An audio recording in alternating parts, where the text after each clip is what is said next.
I ought to introduce myself. I'm Anna Barton. Hello mga kaboso! Welcome back sa Netflix, kung saan ibinabahagi ko ang aking hilig sa panonood ng pelikula at isinasalaysay ko ito sa Tagalog. Kung nais mo ng ganitong mga content, make sure to subscribe and turn on all notifications so you will get updated sa mga susunod kong videos. With love comes risk.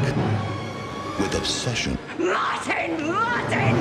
Ang pelikula na ating matutunghayan ngayon ay tungkol sa isang doktor na si Stephen na pumasok sa mundo ng politika at naging cabinet minister. Ito ay pinamagatang Damage na ipinalabas noong 1992. Sila ng kanyang pamilya ay nakatira sa London.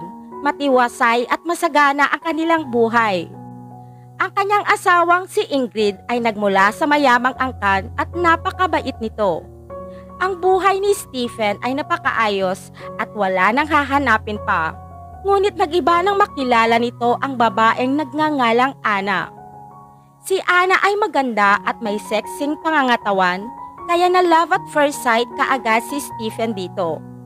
Lumapit si Anna kay Stephen kaya natuwa naman ang matanda. Ngunit napag-alamang ang babae pala ay kasintahan ni Martin, ang panganay na anak ni Stephen. Kalaunan, isinama ni Martin si Anna sa kanilang tahanan upang formal na ipakilala sa kanyang mga magulang. Malugod namang itong tinanggap ng kanyang pamilya. Ngunit makikita sa mga mata ni Stephen ang kanyang matinding pagkagusto sa babae. Napansin din ni Anna ang pagtitig sa kanya ng matanda, kaya tumitig din ito ng makahulugan. Nang gabing iyon, tumawag si Anna kay Stephen at hiningi naman ito ang address ng babae. Matapos lamang ng isang oras, nakarating na ang malibog sa tirahan ni Anna. Hindi sila nagpatumpik-tumpik pa, kaya nagyakapan kaagad sila at ginawa ang mga bagay na hindi dapat dahil sa kanilang kalibugan. Magmula noon, mas lalong nahumaling si Stephen kay Anna. Sumapit ang gabi ng promotion party ni Martin. Nakitang muli ni Stephen si Anna kasama ng kanyang anak na si Martin. Ikinuwento ni Anna ang tungkol sa kanyang pamilya na isang diplomat ang kanyang ama. Subalit naghiwalay ang kanyang mga magulang noong bata pa lamang siya. Naiwan siya sa pangangalaga ng kanyang ina kasama ng kanyang kapatid na lalaki at maraming beses nagpakasal ang kanilang ina. Dahil sa kawalan ng pangangalaga ng magulang mula pagkabata, naging sandigan nila ng kanyang kapatid ang isa't isa, kaya unti-unti ay hindi na naging normal ang kanilang relasyon. Nais ng kapatid ni Anna na hiwalayan nito ang kanyang kasintahan na si Peter upang siya na ang maging karelasyon nito, kaya natakot si Anna sa kanyang kapatid. Tinanggihan nito ang nais ng kapatid kaya kinitil nito ang sariling buhay.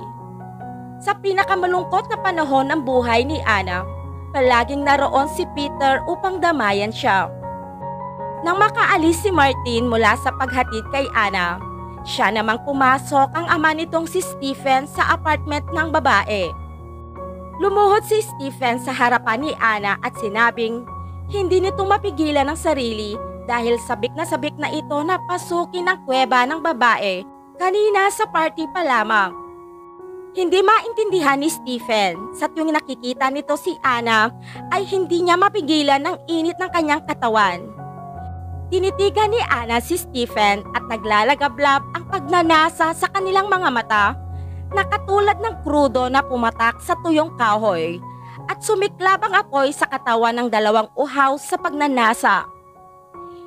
Inanyayahan ni Stephen na isama si Anna sa isang business meeting, ngunit tumanggi si Anna dahil makakasama nito ang kanyang kasintahang si Martin.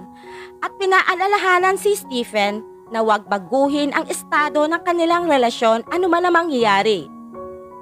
Nang malaman ni Stephen na tumungo sina Anna at Martin patungong Paris, hindi na ito makapaghintay. Kaya nang matapos ang kanyang business meeting, lumipad din ito patungo doon at kumuha ng isang silid katapat ng silid ng dalawa. Nabusohan niya ang pagtatalpakan na magkasintahan at nasaktan ng sobra si Stephen. Matapos makabalik sa London, sinabi ni Stephen kay Anna na iiwanan niya ang lahat mapasa kanya lang ang babae. Nagulat si Anna sa narinig at pinaalalahanan na kamumuhian siya ng kanyang anak na si Martin at pinayuhang huwag ipagpalit ang kanyang magandang buhay sa kagustuhan lamang nito. Sumapit ang kaarawan ng asawa ni Stephen na si Ingrid.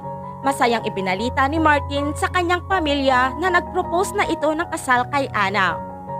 Ayaw namang mawala ni Stephen si Anna sa kanyang buhay, kaya kinausap nito ang anak na huwag nang ituloy ang kasal, ngunit hindi ito sumang-ayon.